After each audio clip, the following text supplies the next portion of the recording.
And welcome to our weekly Monday class discourse discussion. And it was kind of interesting. Some of you have joined and were listening maybe to the music that often precedes these classes. And I noticed that Bara had chosen rain, the sound of rain. And it reminded me that probably in Pune and in India, we're going into the hot season. And I was wondering if maybe that was inspiring him to put that rain sound on there. But also, as he was playing that, one of the words that Swami Kriyananda read or spoke with the rain as a background is life is an adventure in self-awakening. And certainly that's uh, a nice, I think, a good way to look at our human dilemma that we find ourselves in. Now, philosophers throughout the ages have been asking the question, and we ask ourselves perhaps sometime if we're philosophically inclined, why in the world did God create this universe and find us ourselves in it? And we find ourselves here and we don't know why. We're told we've had lifetimes prior, who knows how many millions of lifetimes, incarnations. It's even said that the soul comes in a manifestation and works itself from the very elemental levels into the animal, mineral, the human level. Then we get into trouble with our ego and so on. And it's such a mystery. And we look at it and we can look at it in many different ways. And this weekend, so many of you attended our Kriya Bond retreat.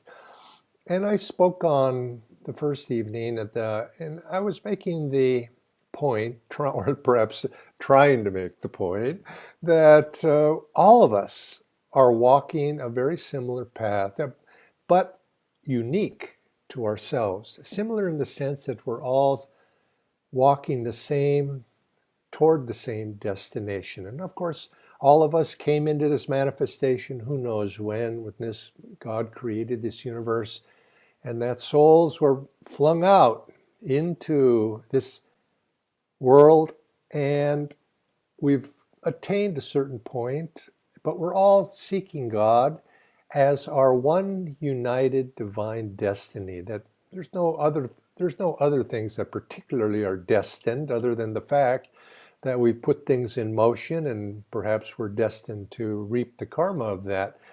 But it was our own individual actions that did that. And you can look at this journey in many different ways.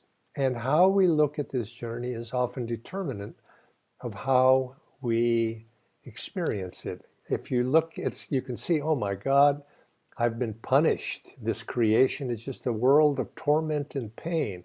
And people do look at it that way. Why? Why, God? Why this world of pain? And Master himself said, he argued with Divine Mother. Imagine, arguing with them. Why did you create all this suffering in this world? And of course, he says, and he was in a deep samadhi at one point in his life, and he was speaking to Divine Mother using his own voice. And then Divine Mother was speaking back to him through his voice in a different tonality. And then Master says to Divine, now I know, now I understand, now I understand. And of course, we certainly wish we could understand too, but you could see it. Am I here? Am I being here punished? Or is life an adventure in self-awakening, is what Swamiji said just prior to coming online. An adventure is something we look at very differently than as if we've been imprisoned. And it's an adventure in awakening. So that self, that little self up into the higher self, is what this is about. And there's a whole different attitude. And that's what I wanted to speak about today, is the attitude by which we approach life. And one of the attitudes, unfortunately, is we feel that we're somewhat condemned here. We're a victim of circumstances. And really, this is one of the essences of what the path of yoga is about. What the whole Vedic tradition is about is learning to overcome our circumstances, our karmic circumstances, and learning to deal with our circumstances in a positive way, to respond to them, and overcome that reactive tendency to just react to circumstances. The soul evolves from the primordial levels because of circumstance. There's very little awakened self in that, very little awareness. So consequently, it's the world of Divine Mother's creation that sets up circumstances, but implanted within each of us is this quest. And as Swami goes on to say, life is a quest for joy. The soul recognizes it unconsciously because it's built into the fabric of this creation itself. And we quest for this joy, but yet circumstances rule how that quest is going to play itself out until we finally begin.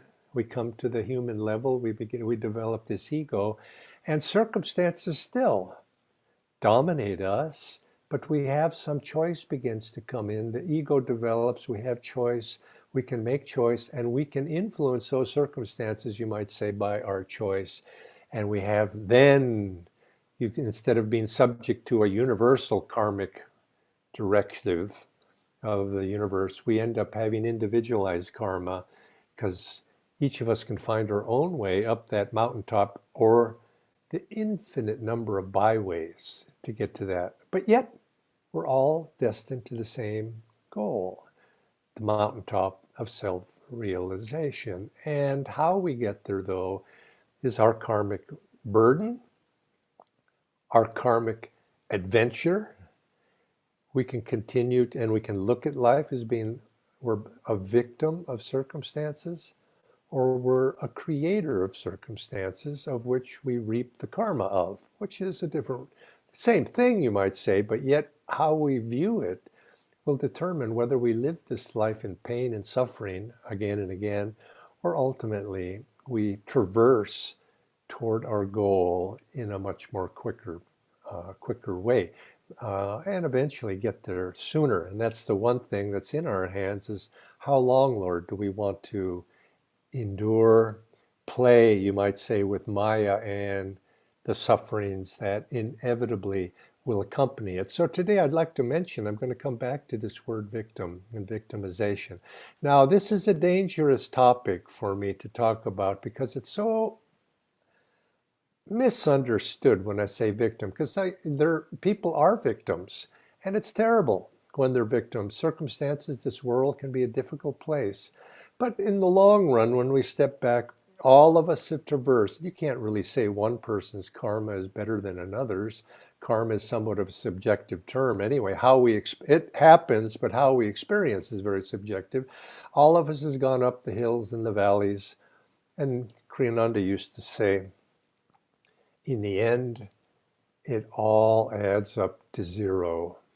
In other words, all the valleys and the mountaintops need to will balance themselves out. And when we get to self-realization, we look back, we say it all was zero. It added up. But how many of those valleys and mountaintops do we want to go through?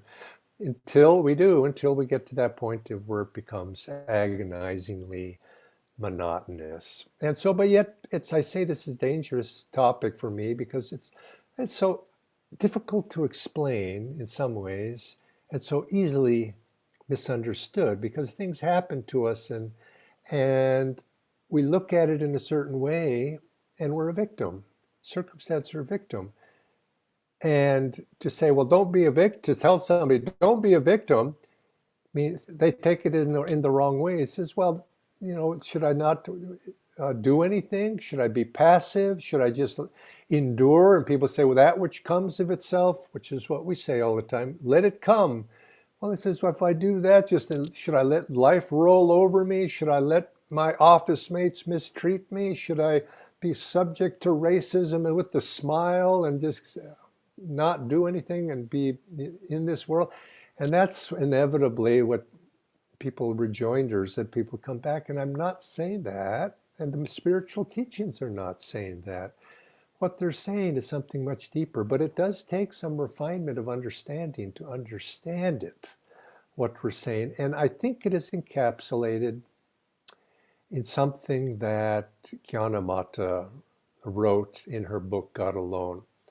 And she said it was an incident that was in her life where she saw, and she doesn't explain what the incident was. It may have been helpful if she would have, because we could maybe relate to it a little better, but she said something she saw was happening, was coming to her. It may have been her health, because in her latter part of her life is when she was a disciple. She was suffering from many, many health maladies, but it might have been that. I don't know. But she saw something coming to her and she just said, oh no. And her immediate reaction was, oh no, I don't want that.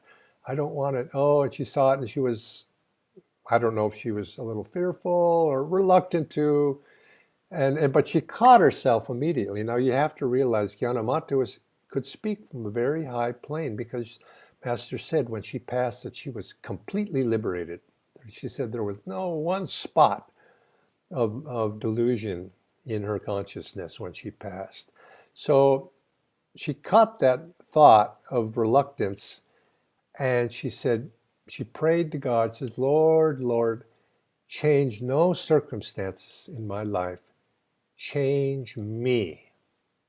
Now, this is a difficult teaching, I say, because it can be interpreted as an invitation to passivity, of being, change me, don't change any circumstances. But it wasn't. If it was left at that, it would be passive. You say, just let it roll over me, or could validly be interpreted that way.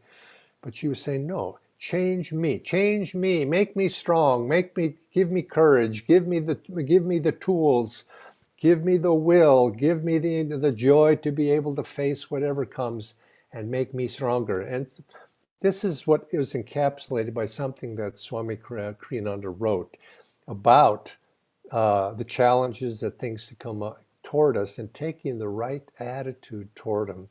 He said, meet life's challenges vigorously. Don't numb yourself to your trials and difficulties. In other words, don't numb yourself, don't just turn off and just endure. He says, don't numb yourself to your trials and difficulties, nor build mental walls to exclude pain from your life. Isn't that interesting? He says, don't build a wall around yourself so that you don't feel pain. Well, that's, what are we supposed to do then? And he goes on to say, don't try to escape your problems. Well, maybe some people find that unique way to go, but don't escape my problems. I want to escape your problems.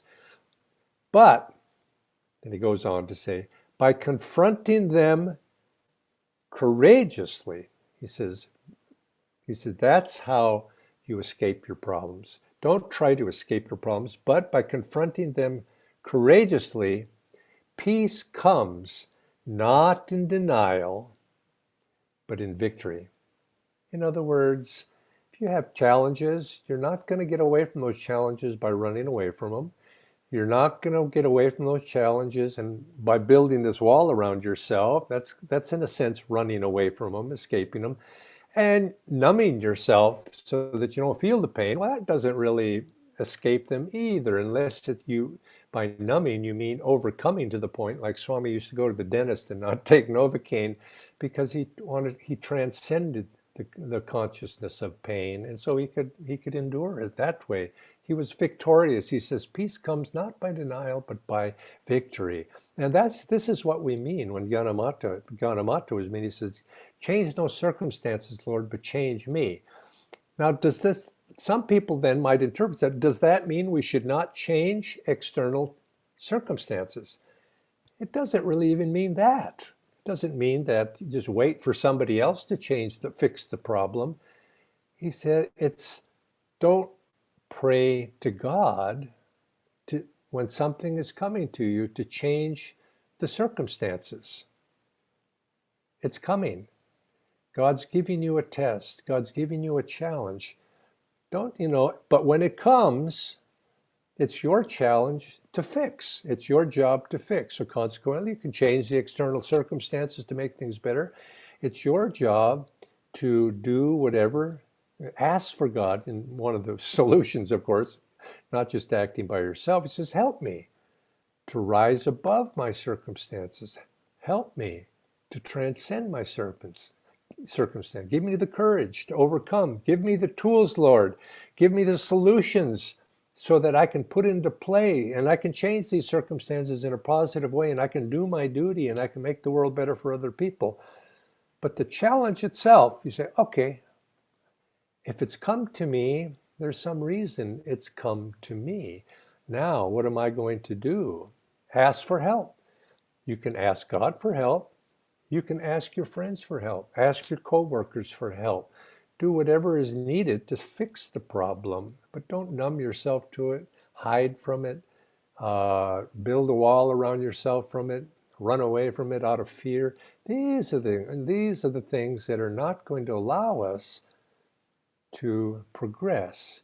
And it certainly doesn't make life an adventure when we do it that way, because adventure sort of implies that there's some fun to it. I mean, we're engaging here, and I guess you could say the quality that goes with that is willingness to deal with what comes to us in life willingly, and rather than what's the opposite of being willing, reluctantly, wishing it would go away. I guess it's a natural thing. You wish it would go away, but wishing is not going to make it go away.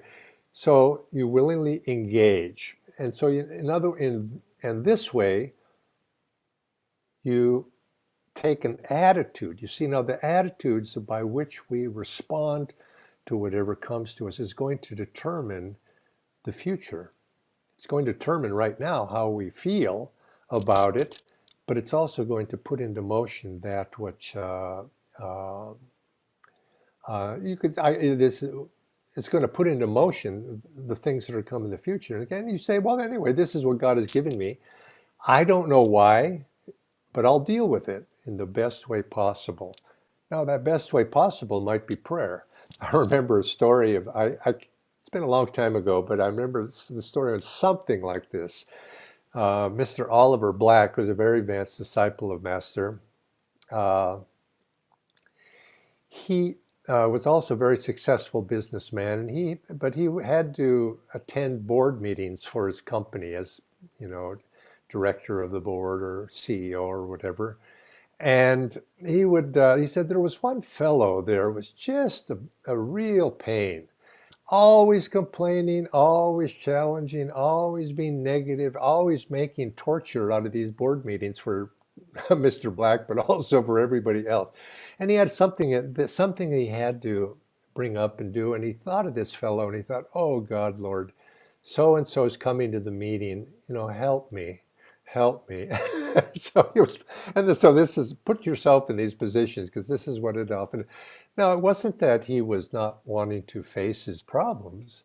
He was just really not realizing that the problem was going to be a little bit above him to be able to do it joyfully. So he asked for God's help. And he said, when this man came, sure enough, Mr. Black brought up this certain thing, and the guy said, Mr. Black said something to this effect. The man stood up and demanded the floor to speak, and as he started to speak, he froze, and he could not get a word out of his mouth. And while he was doing that, right before the man stood up, Master or Dr. Mr. Black was saying, Om Babaji, help, help. He was praying to Babaji. And he said the man stood up and he froze, and he could not get a word out. And he just kept trying. And everybody was waiting. And finally, the man just sat down befuddled. And Mr. Black said, thank you, Babaji. Now, this is call on divine help if you need it, whatever the situation is. But it's the attitude, remember. The point is, don't be reactive. And this is the whole essence of what yoga is about. Don't run away. Face it and respond. And you could say this be an essence of what this phrase we're always using. Swami would always use this. I guess Master would too. Stand unshaken in the midst of life's storms and trials. Well, how do we do that? And well, it starts with not being reactive. It starts with asking help. It starts with finding solutions. It starts with being willingness and uh, if we are reactive, we, in a sense, we've given up control of ourselves to others. We've given up control of ourselves to circumstances. And it goes back, this word victimization is an attitude that we get when we feel that we are a slave to things happening around us and we don't have any sense of control. Other things have intruded and caused our problems, and it tends to it tends to cause us pain and suffering, and I guess in the last analysis, but it delays our ability to really to be active in the solution for what we're trying to do. It's a non-constructive, let's put it that way. It's a non-constructive reaction.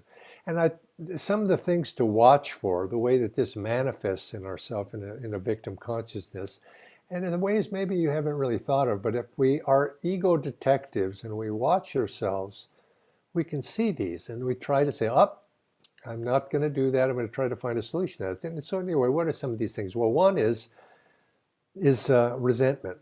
Why is this happening to me? I don't want it. I don't like it. Well, of course we don't want it. We may not like it, but to resent it, he says, why waste? It's a waste of time. It's come. And to resent it just delays. It's wishing something would be other than it really is. In a sense, that's of course one of the yamas, truth. So anytime you put something, you wish reality to be other it is, and you have a negative reaction against it, you're basically just perpetuating a feeling, and you're reacting, and reaction is putting into motion, say, Divine Mother says, you've got a lesson to learn, buddy. And and you keep having that. You put a magnetism into play, and you begin to draw that until you realize, okay, I'm not going to resent. Now another one, denial. This isn't happening to me. I'm happy. And you get a fake smile, but underneath you're seething, but you're denying it. That's like numbing yourself, that you're not facing the problem, you're just postponing it. You create a false reality around yourself. Again, this is untruth. And again, you're just postponing something, and eventually you're going to, whatever that problem is karmically, it's going to break through. So don't denial, resentment, blaming others. When you blame other people, what you're doing, you're giving them power over you, and you're weakening. You're saying, I'm weak. It's their fault. They have the power. I don't have the power. You're putting a negative affirmation into place with yourself, and that's not gonna help as well. Or blaming yourself. Well, I guess it was all my fault. I'm accepting the karma. It was all my fault. Is that useful? It's just a waste of time. It may have been your fault. I'm not saying it wasn't, but it may not have. It's getting, in a sense, it's getting too close. It's just something that's happened. It's not constructive to start blaming yourself, other than you've learned a lesson. Yeah, now I know. I did that. Probably I should have done it. It's also tends to be motivated usually by a self-absorption. You're absorbed in yourself too much. Just put that aside. Just if it is your fault in a sense, just correct the fault. But, put it aside. Negative expectations of others. Lots of times people let us down. Sometimes, all the time, often. And who are they really letting down? We had an expectation that was probably false. So we create these expectations and hopes for other people, and it didn't match reality. And you could also say, maybe we had expectations of ourselves and it didn't match reality and our own ability. And life tends to, in some way, fulfill our expectations to some degree.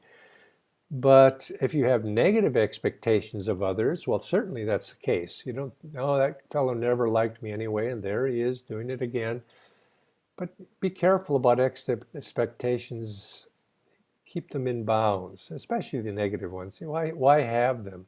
You're just reinforcing them in other people. If that's how you look at the glasses that you choose to look at life, your reality begins to you take on that view and you forget that you're even wearing those glasses. Guilt, again, that's, you might say, blaming yourself. Overly concerned about the opinions of other people. A lot of people are very self-conscious that way. And what are they going to think of me? And what can you do? You can do your best, listen to advice, certainly, but all of these things are giving power to the circumstances of things outside of yourself. Envy, that's another one. Oh, I wish I was like him. He's got an easy road, my road compared to my road. Well, if we only knew that person's karma, we'd see that's probably not true. And we just, because we're encased in this body, we're seeing the long karmic picture through a very narrow window. If we saw the large picture, we'd see that it all adds up to zero pretty much for everybody, if not truly for everybody. So if we see these things in ourselves, what do we do? What do we do? Well, obviously the answer is we got to change. That's what we do. And then we pray to God, don't change any circumstance in life, Lord, but give me the tools. Or if you don't believe in God or that side of things, develop the tools, shake the universe to get the tools to be able to deal with your universe. And I think in a sense that's actually sometimes better or just as good as hoping God's going to give them to you. They're not going to fall out of the sky. We have to do what's necessary, but pray for God to give you the inspiration to know where to look, to find the tools. God, help me. And God will help you.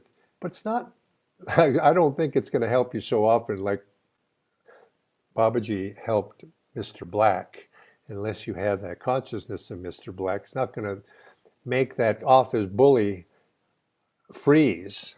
Maybe you could try it, but pray for the tools. God, give me the tools to deal with this situation. Inspire you to go to the right source to get the help that you need. Inspire you to say the right thing. Inspire you to behave in the right way.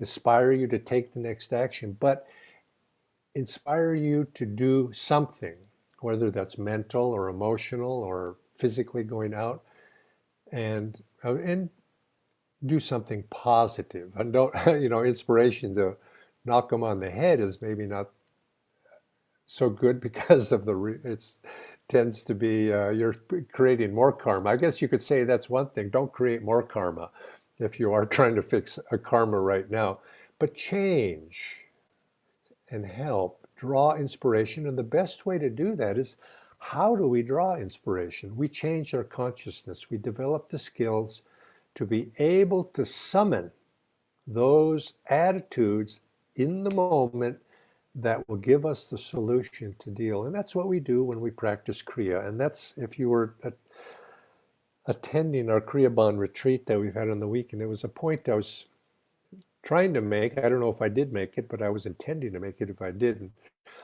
is Kriya changes us. The tools of yoga, this is why we've come onto this path that Master have given us. The tools that we've been given are tools for awakening greater awareness and awakening a deeper state of consciousness. And as our consciousness change, we become more solution oriented, and we open the door for God to help us. We open the door, and if we don't think about God, for the universe to help us, or we open the door for us to help ourselves to be able to respond appropriately. And so you have to, but the start is to approach our problems willingly and constructively. And I'll go back to that reading that Swami I read right at the beginning. Try to inculcate this attitude. Meet life's challenges vigorously. Don't numb yourself to your trials and difficulties, nor build mental walls to exclude pain from your life. Don't try to escape your problems, But by confronting them courageously, peace comes not in denial, but in victory. In other words, overcoming. And I think that's why adventures, if we see life as an adventure, because life is an adventure is a challenge that you might say invites us to meet it. He says, and I'm going to go trekking. It's an adventure. And the goal of trekking is to reach the goal, but it's not really just about to reach the goal. I mean, that's you might say the obvious one is I'm going to get to the point from beginning to end. But really, you go trekking in order to meet obstacles along the way. It's the daily walking, seeing the rivers and the mountains, all of which present challenges. If you just wanted to reach the end, you wouldn't bother. You'd get in a car or a bus or take the plane or whatever. But it's the doing that when you enjoy the doing, that's what makes it from a punishment or onerous task to an adventure. And so these are, so anyway, this, you could say that all of these things are encapsulated, and yoga is encapsulated. It's given us the guidance and the tools. I think you might say one of them, it would be concentrate not on how others treat you, if your problems are interpersonal, but on how you treat them. In other words, that person treats me badly. If you focus on, when perhaps maybe you need to wait till neutrality, how do I treat other people? Because the world is going to bounce back at you based on that in the long run. Not always individually. People are treating you badly. You may have done nothing wrong. It's just circumstances from who knows when in the past. But look at, how do I treat other people? Focus on that, not on how others are treating you. How can you help other people? Not, why aren't they helping me? See, one is a victim consciousness. The other is a willing embrace of life, an active doer in life. One is going to bring pain and suffering and unpleasantness to you one way or the other, whether you think it's justified or not, just the way it is. The other is going to start bringing solutions. And so this is all encapsulated in the teachings of yoga. This is what Patanjali wrote, who knows how many millennia ago. Nonviolence, the yamas. Look at that. He says, what do you need to do to overcome these attitudes? Be nonviolent. Now, which, of course, the positive side of that is project benevolence. Overcome anger and frustration and desire, all those things which lead you to expressions of violence mentally, emotionally, or physically. Project benevolence, non-lying, untruth. That's the wishing things to be other than they are. Pushing them aside, numbing it, not recognizing. And the cure, of course, is learn to accept that which comes. Let it come. I have the tools to do it. I'm going to get the tools to do it. I'm going to solve this problem. I'm going to embrace life. I'm going to stand up for truth. I'm going to be an active element of making life better for myself and for others. And by consequence, myself. Non-stealing, taking what's not ours.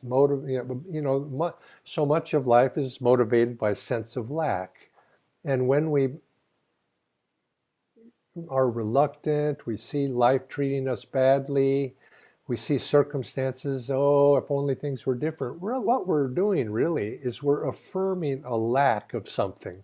Lack of happiness, lack of resources, lack of tools. Envy is an expression of I lack, that person has. You minimize yourself. Stealing is taking anything, and it's not just literal stealing of surreptitiously, pickpocketing somebody, but it's just that sense of lack, that taking from other people. It's an attitude of limitation that I don't have, others do have. And yet we've got the potential for everything within us if we develop. Non-sensuality. Basically, non-sensuality is the state, is we gain, by controlling the life force, we're active, not reactive. And really that's what circumstances are challenging us. Circumstances want to make us a slave. And a slave is somebody who has no energy, acquiesces, is passive. To not be a slave, you have to embrace and control and demand your freedom. And that's controlling your energy.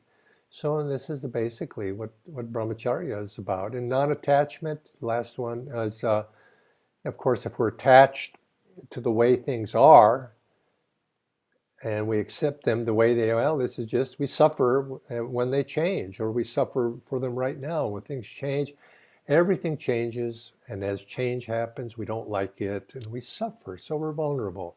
The cure is to be free. Everything is mine in God. And so take that saying of Sister Gyanamata to heart. I think for our own benefit, this is a key, you might say, to happiness, is not being subject to circumstances, but overcoming them. And life is an adventure of self-awakening. Lord, change no circumstances, change me to be able to deal with the circumstances, to find alternate circumstances, to be able to be a solution to life's problems, to this society's problems, the world's problems, to my problems. And Lord, give me what I need to be able to deal with whatever comes to me, but I don't reject it, because anything in life, everything in life has come from thee. So and if we take a little bit of, I think this is in some sense what I was trying to say on the weekend, but I had to save it up for Monday. So I'll see you all next Monday. If you have any questions, you can always email, tell Bara, and he'll pass them on to me. I do see, oh, I got one chat there. I'm going to look at the chat. Are prayers not one of the tools? Absolutely. Prayers are one of the tools of dealing with what comes to us. Prayers, but I would recommend Gyanamata's prayer, change me. Lord, change me, give me the tools. Let me be thy instrument. Rather than saying, God, change the circumstances. That's not what Gyanamata was saying. And we said, because the circumstances are, those circumstances, who made those circumstances? You could say we made, but you could say they're tailor-made. Maybe God made those circumstances through his divine creation and through us. And maybe those circumstances are what we need to learn. We don't know. So rather, I think more a constructive way to approach it is just give God to you the attitudes, the tools, that's what's necessary to deal with the circumstances come. Because as soon as that circumstances go, there's going to be another one. There's always another train coming down the track. That's one thing you can be sure of. Anyway, actually, that reminds me of a joke. There was what somebody told me. I'll end on this note.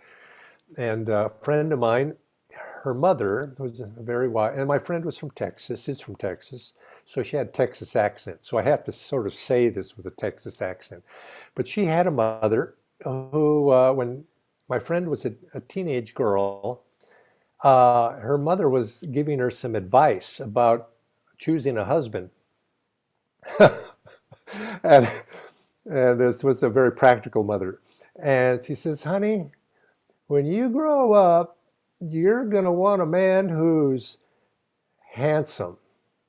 I don't recommend that. And he says, honey, when you grow up, you're going to want a husband who's rich. He says, that's okay, but I don't recommend that either. Here's what I recommend. When you grow up, find a man who can fix things. I like that. Find a man who can fix things. Anyway, in other words, find somebody who's got solutions, not problems. I think it's good advice. Anyway, see you next week. Bye-bye.